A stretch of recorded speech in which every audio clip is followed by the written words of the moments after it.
अच्छा जी, तो मैंने अगेन जो है वो आपके साथ स्क्रीन शेयर की है, तो जस्ट बस वेरीफाई कर दें कि अगर आप देख रहे हैं तो कंटिन्यू करें।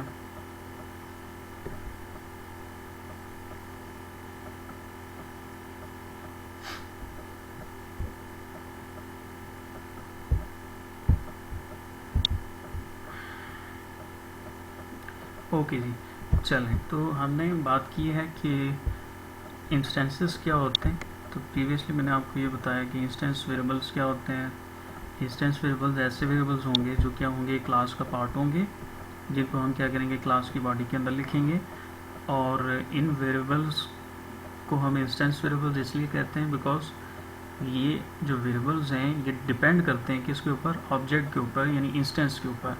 तो इंस्टेंस जब बनेगा इस क्लास का तो इनको मेमोरी स्पेस एलोकेट होगा। दैट्स वाई मैंने क्या कहते हैं, इंस्टेंस वेरिएबल्स। ठीक है, तो मैं इंस्टेंस वेरिएबल का पार्ट जो है चूँकि हमने कंटिन्यू किया हुआ तो मैं आपको बता चुका हूँ। तो पहले इस एग्जांपल को देखें कि इस एग्जांपल, लेट्स से एक एग्जांपल है स्टूडेंट की। तो इसमें एक आईडी है, स्ट्रिंग नेम है, तो ये क्लास की बॉडी के अंदर हमने लिखे हैं। तो इससे ये क्या है, ये बेसिकली इंस्टेंस वेरिएबल्स हैं। ठीक है, तो नेक्स्ट जो पोर्शन है वो ये है कि न्यू कीवर्ड यूज़ किया जाता है जब भी ऑब्जेक्ट क्रिएट किया जाता है।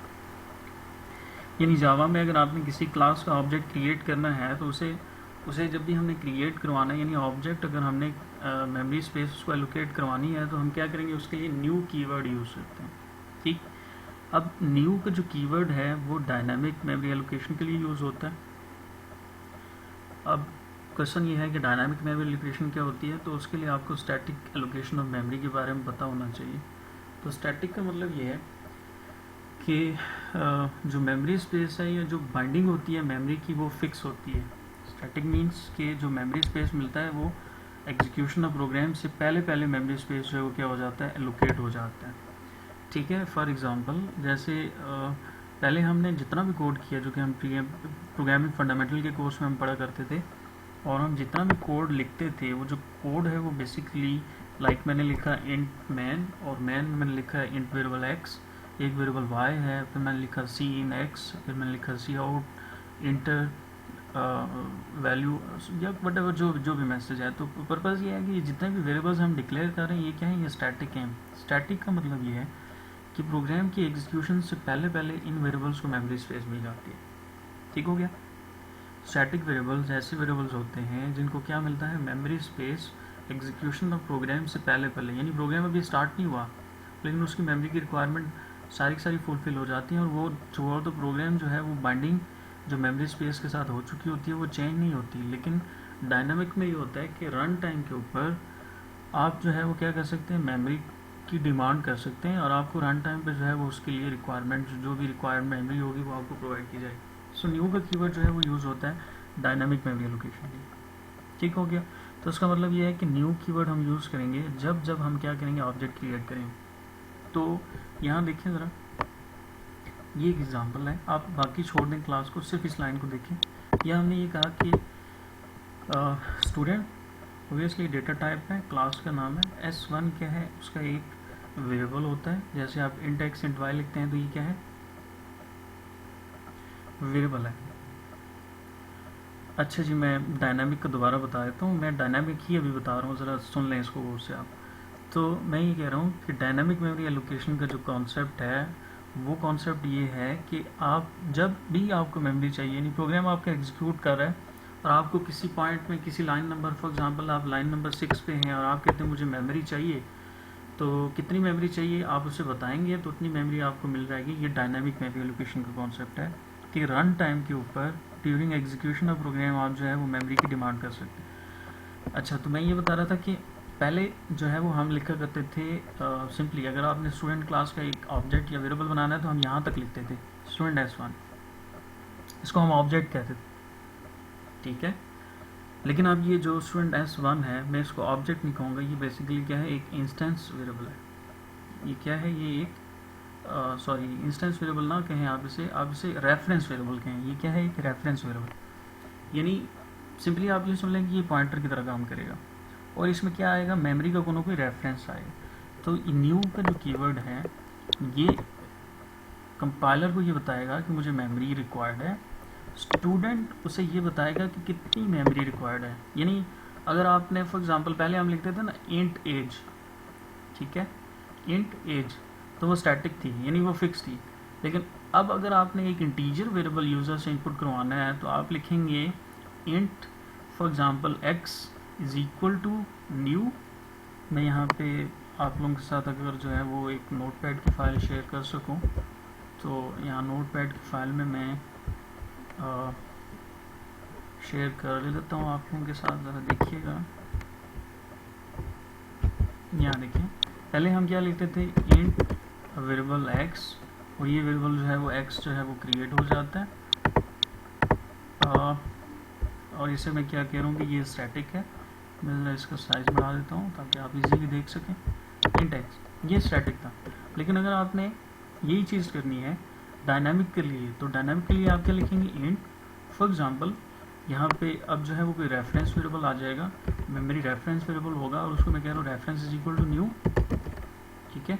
और न्यू के बाद हम क्या बताते हैं कि किस टाइप की मेमोरी चाहिए, तो मैं कहता हूँ इंट टाइप की मेमोरी चाहिए मुझे, ठीक। मैं यहाँ अगर सिंपली यूँ लिख दूँ तो इट मीन्स यहाँ पे मैं क्या कर रहा हूँ कि एक वेरिएबल डिक्लेयर कर रहा हूँ इंटीजर टाइप का, और वो जो भी वेरिएबल है, बेसिकली वेरिएबल से क्या मुराद है कि यहाँ पे मुझे मेमोरी मिलनी है, उस मेमोरी का जो रेफरेंस है वो रेफरेंस जो है वो इंट रेफरेंस में सेव करने की कोशिश कर रहा हूँ। और बेसिकली ये इंट नहीं होगा, एक वेरिएबल नहीं होगा, बल्कि ये क्या होगा, एक पॉइंटर होगा।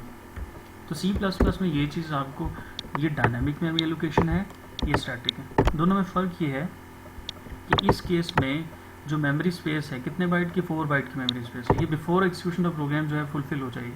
लेकिन इस वाले केस में अगर अपने कोड में इस तरह का कोड लिखा है, दोनों का काम एक ही है, ये भी 4 बाइट ऑफ मेमोरी प्रोवाइड करेगा, ये भी 4 बाइट का। लेकिन फ़र्क क्या है, फ़र्क ये है कि ये प्रोग्राम एग्जीक्यूशन के दौरान जब ये लाइन एग्जीक्यूट होगी तब मेमोरी स्पेस मिलेगा, और यहाँ पे क्या होगा कि ये प्रोग्राम के एग्जीक्यूशन से पहले मिल जाएगा। सो इन शॉर्ट ये तो C++ का सिंटेक्स समझाना ये चाह रहा हूँ। अगर मुझे इंटीजर वेरिएबल चाहिए तो मैं ये लिखूँगा, लेकिन अगर मुझे जो है वो एक अरे चाहिए इंटीजर टाइप की और साइज 10 तो मैं ये लिखूँगा, ठीक है। अब आपने समझना है जावा में अगर यही चीज़ करनी है तो आप जो है, या फॉर एग्जांपल अभी जावा की बात नहीं करता, स्टूडेंट की अगर हम बात करें तो पहले हम लिखते थे स्टूडेंट एस, एक ऑब्जेक्ट बन जाता था, और S dot for example input function call कर लेते थे हम यूज, ये सी का सिंटेक्स, ठीक है। लेकिन जावा में अगर ये चीज़ आपने करनी है तो आप लिखेंगे student for example S is equal to, ये एस जो है वो एक ऑब्जेक्ट नहीं है, यहाँ पे ये एस जो है ये क्या था, एक ऑब्जेक्ट था, ये एस क्या था, एक ऑब्जेक्ट था। लेकिन यहाँ क्या है, ये ऑब्जेक्ट नहीं है, बल्कि ये क्या है, एक रेफरेंस वेरिएबल है। ये क्या है, एक रेफरेंस वेरिएबल है, और रेफरेंस वेरिएबल जावा में यूज़ होते हैं। इन वेरिएबल्स को हम यूज़ करते हैं मेमोरी के रेफरेंसेस को सेव कराने के लिए, और न्यू के साथ। अब देखिए, मुझे अगर स्टूडेंट टाइप का एक ऑब्जेक्ट क्रिएट करना है तो मुझे यूँ लिखना पड़ेगा, is equal to new student, class का नाम, और फिर जो है मुझे यहाँ से इस तरह से कुछ लिखना पड़ेगा, ठीक है। जैसे यहाँ पे देखिए न्यू के बाद हमने क्या लिखा था, इंटीजर, ये बता रहा था कि इंट मेमोरी चाहिए, यहाँ स्टूडेंट लिखा, तो इसका मतलब है कि मुझे स्टूडेंट टाइप की जो है वो मेमोरी चाहिए, ठीक है। यहाँ तक बात क्लियर हो गई है। अच्छा जी, तो मैं वापस दूसरी स्क्रीन पे जा रहा हूँ।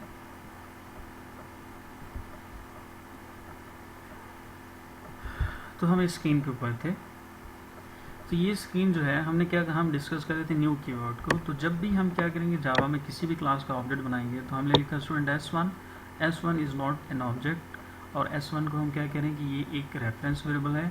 न्यू कीवर्ड जो है वो यूज़ होता है मेमोरी एलोकेशन के लिए, और न्यू के फ़ौरन बाद हम बताते हैं हमें किस टाइप की मेमोरी चाहिए। तो मुझे यहाँ पे स्टूडेंट टाइप की मेमोरी चाहिए, जिसका रेफरेंस मैंने क्या कर लिया, S1 के अंदर सेव कर लिया, ठीक है। तो अभी फ़िलहाल आपने ये समझना है कि न्यू का क्या मतलब है। न्यू का मतलब ये है कि हम जब भी एक नया ऑब्जेक्ट क्रिएट करेंगे तो वो ऑब्जेक्ट जो है वो हमेशा हम जो है वो डायनामिकली क्रिएट करेंगे, और डायनामिक मेमोरी एलोकेशन के लिए हम न्यू यूज़ करते हैं, और जिस टाइप की मेमोरी चाहिए होगी यहाँ पे उस टाइप को हम डिफाइन करते हैं, ठीक है जी।